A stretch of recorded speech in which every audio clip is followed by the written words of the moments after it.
ఉపేందర్ రెడ్డి గారిని మాట్లాడవలసిందిగా కోరుతున్నాం. సభాధ్యక్షులు జగన్మోహన్ రెడ్డి గారు, మిగతా పాలకవర్గ సభ్యులు, ఈరోజు కార్యక్రమానికి వచ్చేసినటువంటి పెద్దలు, మాజీ శాసనసభ్యులు, Mulkanoor rural cooperative bank chairman Praveen Reddy గారు, తర్వాత పెద్దలు మన ఎక్కా చంద్రశేఖర్జీ, కుమారస్వామి గారు, చంద్రపాల్ గారు, మరియు నాతోటి సహకార బంధువులారా, ఈరోజు మన యొక్క సహకార సంఘాల సమైక్యకు సంబంధించినటువంటి సభ్య సంఘాల సభ్యులందరూ మన గ్రామాల నుంచి వివిధ బాధ్యతలు, పదవులు అన్నట్టుకంటే బాధ్యతలుగా అనుకోవాలి. మనం బాధ్యతలు అంటే వార్డు మెంబర్గా కానీ, ఉప సర్పంచ్గా కానీ, సర్పంచ్గా కానీ మనకు పదవి కమ్ బాధ్యత అన్నట్టు. అది అంటే ప్రభుత్వం దృష్టిలో పదవి, మన వ్యక్తిగత దృష్టిలో అది బాధ్యత. అంటే మనము ఎన్నిక కాకముందు ఏ విధంగా ఉన్నామో ఎన్నికైన తర్వాత కూడా అదే లక్షణంగా కనుక ఉంటే భవిష్యత్తులో ఇంకిన్ని పదవులు మనం పొందడానికి అర్హత పొందుతాం. అంటే ఆయన సర్పంచ్ అయినాక కూడా, వార్డు మెంబర్ అయినాక కూడా మున్పటి లెక్కనే ఉన్నాడు అంటే మనకు సమాజం నుంచి ఒక క్రెడిబిలిటీ వచ్చినట్లు లెక్క. ఎందుకంటే మన సంఘంలో ఈ రకమైనటువంటి బాధ్యత, పదవే కానీ మనకు లభించిందంటే మన సంఘంలో సభ్యులుగా ఉండి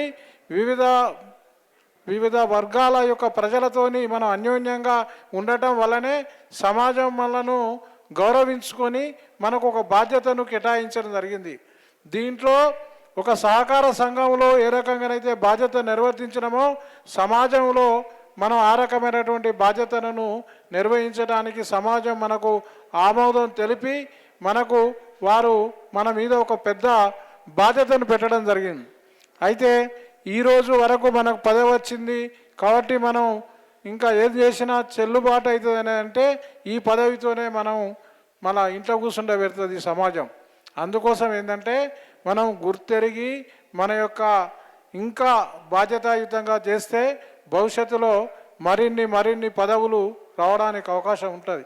ఇది పార్టీకి సంబంధం లేకుండా, పార్టీ గుర్తులు లేకుండా మనం గెలిచినాం. భవిష్యత్తులో ఎంపీటీసీలు కానీ, జెడ్పీటీసీలు కానీ, కోఆపరేటివ్ కానీ ఈ రకమైనటువంటి అనేక రకాలైనటువంటి పదవులు పొందడానికి మనకు ఒక అర్హతను మనం సాధించినట్టు లెక్కగా వేసుకొని మనం ప్రతిరోజు కూడా మన గ్రామాల్లో మనం ముఖ్యంగా సర్పంచ్కి ఏం పని ఉంటుంది, వార్డు మెంబర్కు చిన్న పనులు ఉంటాయి. రేషన్ కార్డు కానీ, తర్వాత హౌస్ ట్యాక్స్ కానీ, ఇలాంటి డెత్ సర్టిఫికెటు, బర్త్ సర్టిఫికెటు, మన గ్రామంలో ఉన్నటువంటి క్లీనింగు, ఇవన్నిటి విషయంలో ఎక్కువ ఉంటుంది.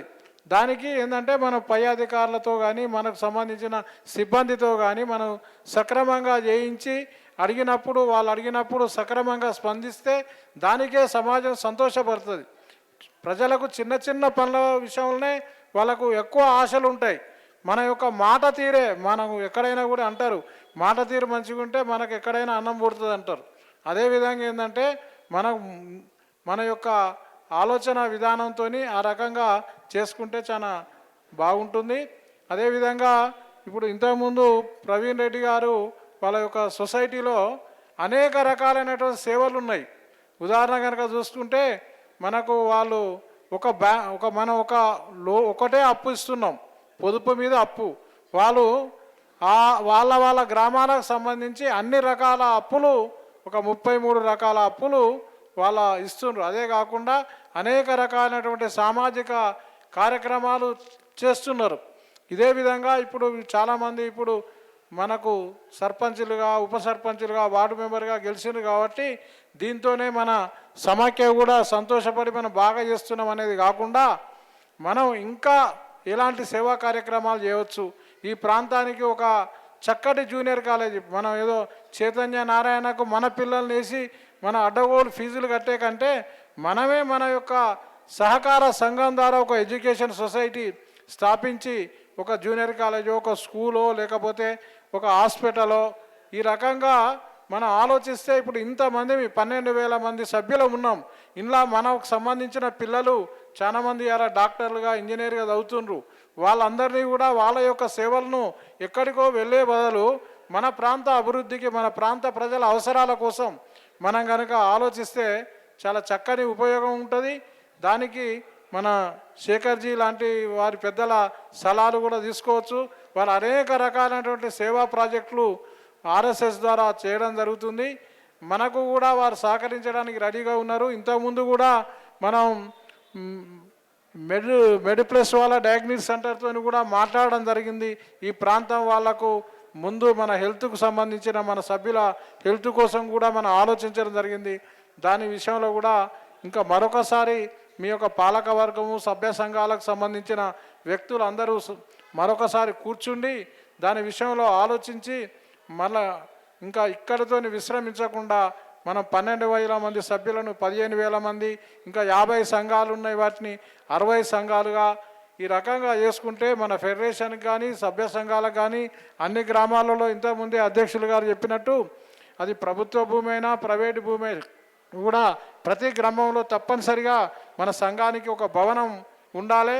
అదేవిధంగా ఈ షాద్నగర్ అభివృద్ధిలో రామలింగేశ్వర యొక్క సహకార సంఘాల సమైక్య యొక్క బాధ్యత ఉండాలి, దాని యొక్క గుర్తింపు ఉండాలని ఈ రకంగా మీరందరూ ఆలోచించి కష్టపడి చేస్తారని ఆశిస్తూ ఈ అవకాశం ఇచ్చిన మీ అందరికీ ధన్యవాదాలు తెలుపుతూ